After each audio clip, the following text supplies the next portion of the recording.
I'm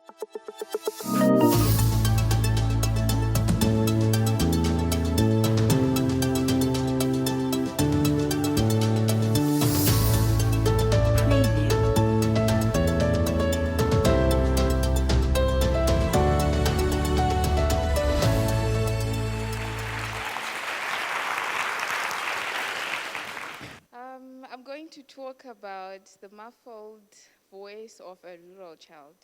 I want you to imagine yourself as a Form 3 student or Form 2 or Form 1, but just get your thoughts into that age.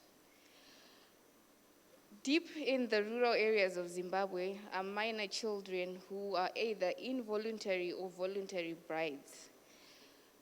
For example, this girl, she's 13, she's married to a 70-year-old man. So child marriage is now, the government and the non-governmental organizations have really tried to reduce the number of child marriages in Zimbabwe, but it keeps on happening. For example, there was a girl who came to my house. She was 14. She was looking for a job. So she was very open with her story. She asked me, I could see that she was pregnant.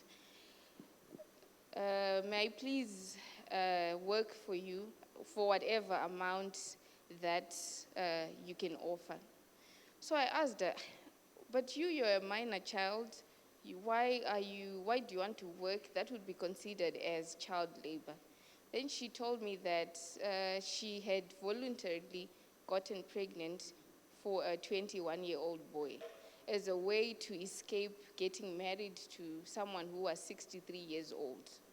So the family had made arrangements for her to get married to this old man.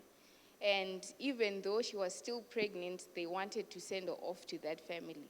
The 63 years old man does not mind. You're part and parcel. That baby is part and parcel of you.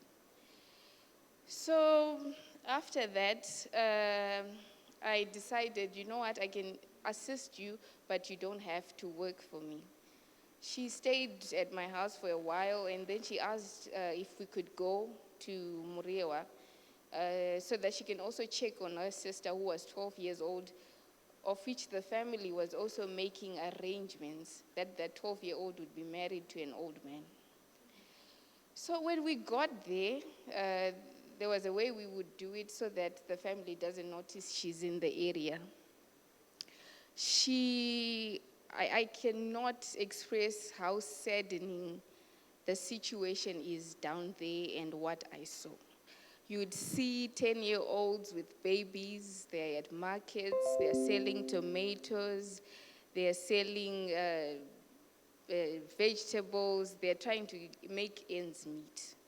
So according to the Herald newspaper, 2017, they state that most child marriages are coming from indigenous apostolic sects in the rural areas. And these apostolic sects make 38% total of the total population in Zimbabwe.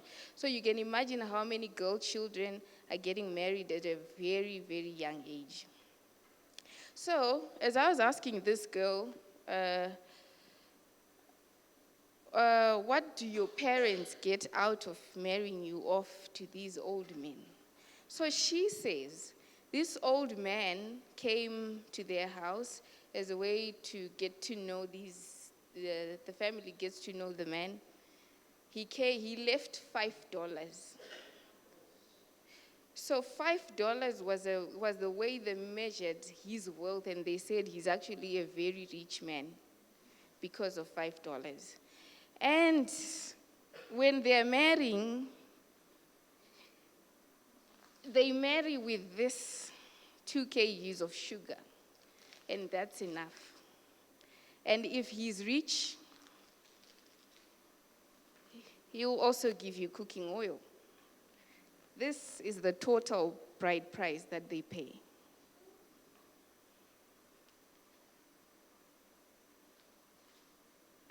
So, since The government is really trying. You have non-governmental organizations, you have UN really trying to work on this situation. For example, that is a 9-year-old who is pregnant.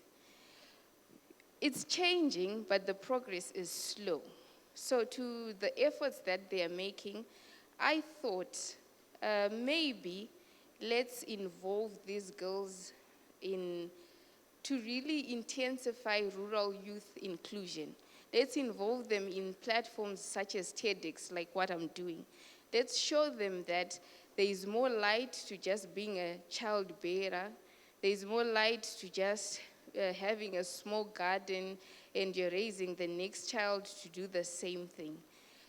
When I was in Form 3, my English teacher, Mrs. Vesha, she was a passionate teacher for English, and she would talk about platforms such as TEDx and all those public speaking events. So I started watching these videos when I was in Form 3.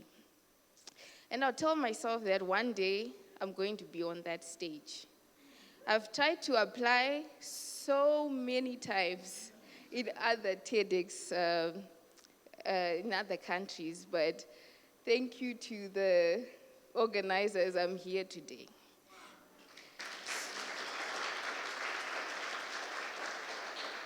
So, that feeling that my English teacher created in me, that I have to get on that stage. I want to do that. It had no money included or anything.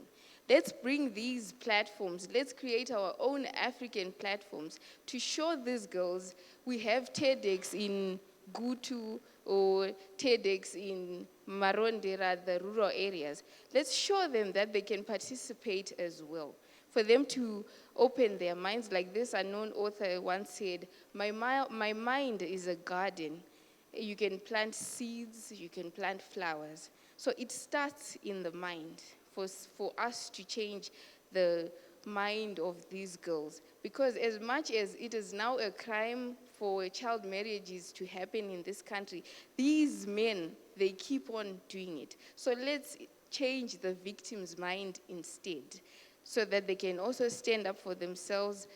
And you find that these children, the parents don't report these cases. It's very normal for them. And these children, they don't mind being married, some of them, except for a few, like the one that came to my house.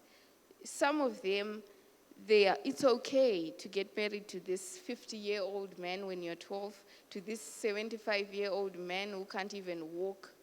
And these men don't take care of these girls. The girls are the ones that go out and you sell your tomatoes, you garden in other people's farms, like what they call maricho. And then all of you, the wives, you go to the man and you present what you've brought home. So let's help these girls, not in monetary forms, but create these platforms where they can be able to speak their minds. They have brilliant ideas that we need to hear as well. So let's take platforms to rural areas. Thank you.